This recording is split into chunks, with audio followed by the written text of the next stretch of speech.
नमस्कार, मैं हूं प्रदीप कुमार और आप देख रहे हैं पॉलिटिकल आइडिया। मित्रों, पॉलिटिकल आइडिया के आज के इस अंक में आप सभी दर्शकों का एक बार फिर से बहुत बहुत स्वागत है। आज हम बात करेंगे बिहार के जो उप मुख्यमंत्री नंबर 1 सम्राट चौधरी की पुत्र शकुनी चौधरी की। चूंकि हमें आज जानना है कि सम्राट चौधरी के रहते हुए, डिप्टी सीएम रहते हुए पिछले लोकसभा चुनाव में 2024 में कई लोकसभा सीटें ऐसी थी, विशेष रूप से जो कुशवाहा बहुल लोकसभा सीटें हैं, विशेषकर वो पटना और आसपास से सटे हुए ही नहीं। मतलब पटना या आसपास का मतलब क्या है? इसका मतलब है कि नीतीश कुमार के घर से सटे हुए।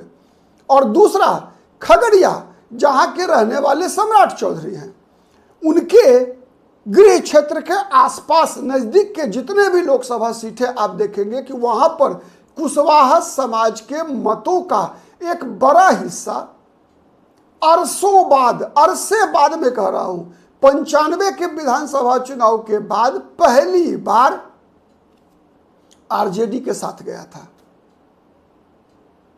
अब इसका जो कुशवाहा वोट आरजेडी के साथ गए, उसका सीट में कितना ट्रांसफर हो पाया, ये एक विवाद का विषय है। सीटें तो आरजेडी और महागठबंधन को मिली, लेकिन वो सीटें मिली नीतीश कुमार के क्षेत्र में, मतलब मगध प्रमंडल में और फिर शाहाबाद प्रमंडल में। जैसे नीतीश कुमार और सम्राट चौधरी का जो संयुक्त वोट बैंक, जिसे हम लवकुश वोट बैंक के नाम से जानते हैं, इसलिए मैं पहले लवकुश की चर्चा कर रहा हूं, चूंकि लालू प्रसाद यादव की एक छत्र राजनीतिक वर्चस्व जो बिहार में बना 90 के दशक में, उसके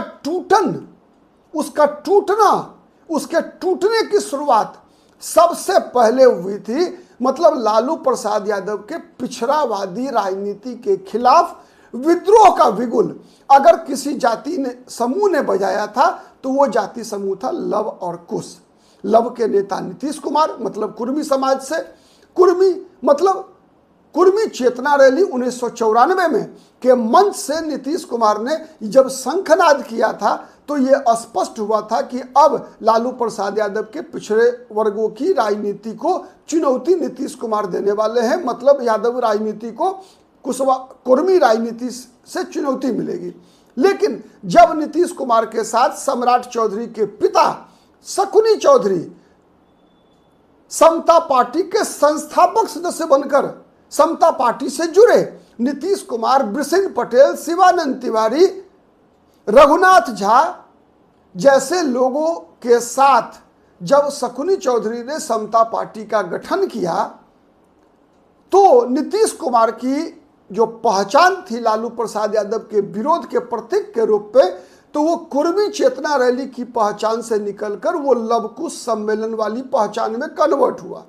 वैसे बाद के दिनों में वो शकुनी चौधरी जो समता पार्टी के संस्थापक सदस्य रहे, उनकी राजनीति की शुरुआत तो कांग्रेस से हुई थी। डॉक्टर जगन्नाथ मिश्रा के बहुत ही नजदीकी माने जाते थे।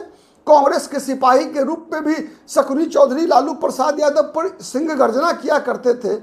उस दौर में जब लालू प्रसाद यादव मंडलवाद की राजनीति में पिछड़ों दलितों के मसीहा के रूप में उभरे थे, तो थोड़ा सा सम्राट चौधरी और शकुनी चौधरी को जानना इसलिए आवश्यक है, तभी हम समझ पाएंगे कि सम्राट चौधरी, जो हमारा आज का प्रश्न है कि क्या सम्राट चौधरी कुशवाहा मतों को बीजेपी और विशेषकर एनडीए के पक्ष में उसी तरीके से मोटिवेट कर पाएंगे जैसे 2024 के लोकसभा चुनाव से पहले कुशवाहा समाज के लोग थे। क्योंकि 2024 के लोकसभा चुनाव में उप मुख्यमंत्री रहते हुए, भारतीय जनता पार्टी के प्रदेश अध्यक्ष रहते हुए भी सम्राट चौधरी पटना, शाहाबाद, मतलब मगध, शाहाबाद, मुंगेर प्रमंडल, जहां पर कि मगध शाहाबाद इसलिए मैंने कहा कि इस क्षेत्र से नीतीश कुमार आते हैं, मुख्यमंत्री और उप मुख्यमंत्री भागलपुर प्रमंडल से, भागलपुर, बांका, खगड़िया, मुंगेर, ये जो इलाका है जहां के रहने वाले सम्राट चौधरी हैं।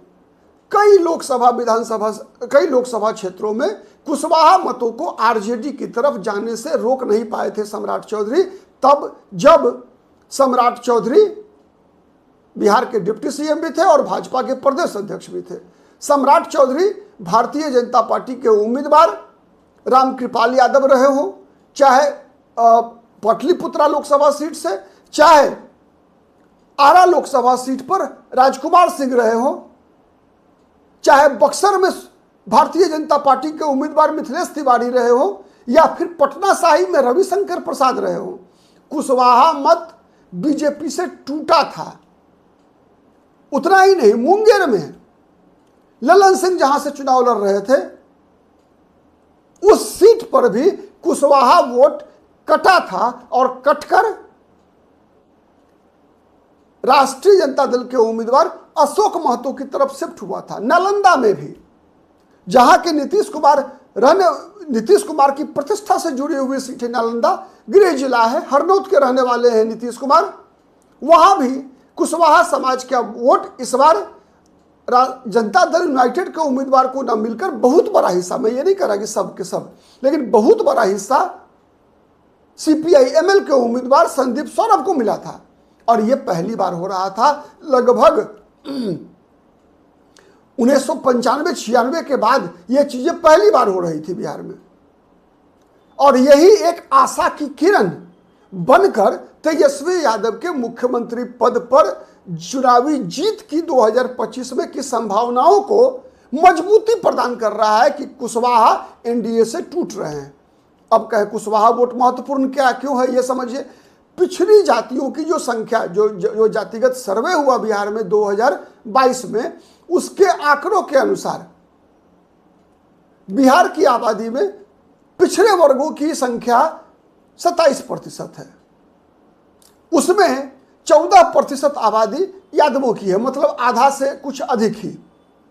लेकिन दूसरे नंबर पर जो आबादी है पिछड़े वर्गों में, वो कुशवाहा समाज की है।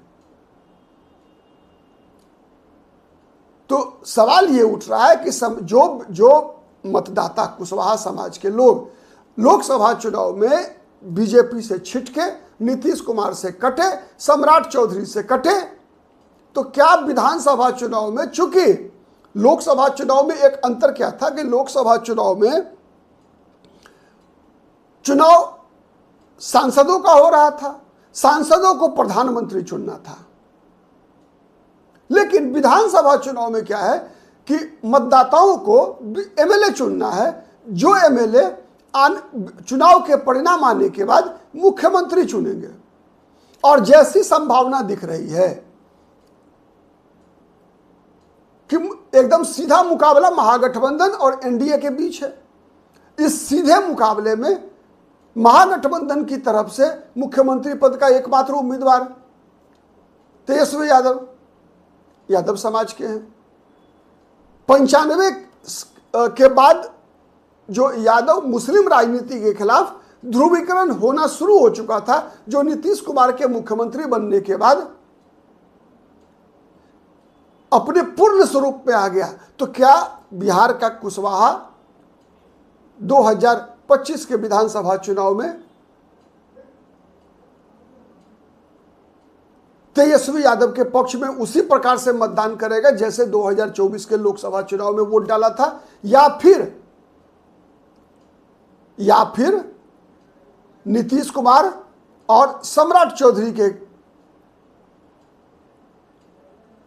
चौधरी मिलकर, या फिर विशेषकर कुर्मी समाज तो स्पष्ट है नीतीश कुमार के साथ जाने वाले हैं। लोकसभा चुनाव में भले ही वो भटके थे थोड़ा बहुत, पर्टिकुलरली एक आध सीट पर, लेकिन विधानसभा चुनाव में उनके अलग हटने की कोई संभावना दिखती नहीं है, क्योंकि कुर्मी में नीतीश कुमार एक छत्र नेता है। वैसे ही जैसे लालू यादव के राजनीतिक क्षितिज पर स्थापित होने के बाद यादव जाति में दूसरा कोई नेता बचा नहीं, लालू परिवार मतलब के अलावे कोई दूसरा वैकल्पिक नाम नहीं बचा। वैसे ही नीतीश कुमार की मजबूती के बाद कुर्मी राजनीति में भी एकमात्र कुर्मी राजनीति के प्रतीक बनकर नीतीश कुमार राजनीतिक रूप से स्थापित है। तो इसीलिए वहां पर कोई भटकाव नहीं है।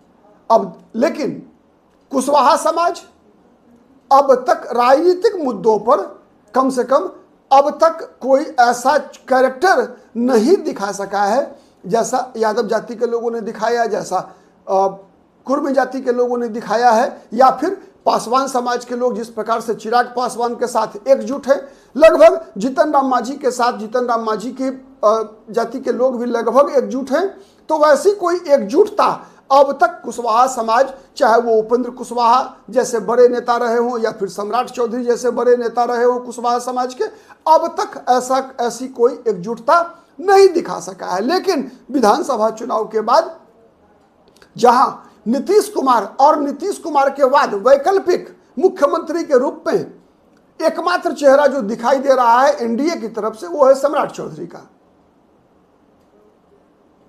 तो क्या ये जो भावना है, ये जो संदेश है भारतीय जनता पार्टी का, कुशवाहा वोट को एक तरफा बीजेपी के पक्ष में या एनडीए के पक्ष में पोलराइज करा पाएगा? ये चुनाव का परिणाम बताएगा। आज के लिए इतना ही, नमस्कार।